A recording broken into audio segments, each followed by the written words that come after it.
Meaning of dawdle.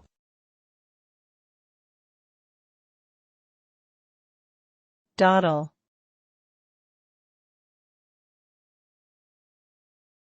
Dawdle.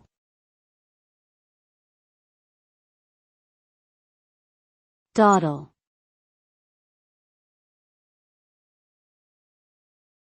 Dawdle.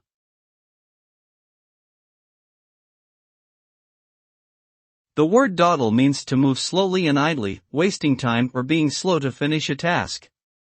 Someone who is dawdling is taking their time without any urgency, often resulting in unnecessary delays or missed opportunities. The consequence of dawdling can vary depending on the situation. It may cause annoyance or frustration, missed deadlines, reduced productivity, or even endangerment in critical situations. Therefore, it is important to avoid dawdling and to approach tasks with focus and efficiency.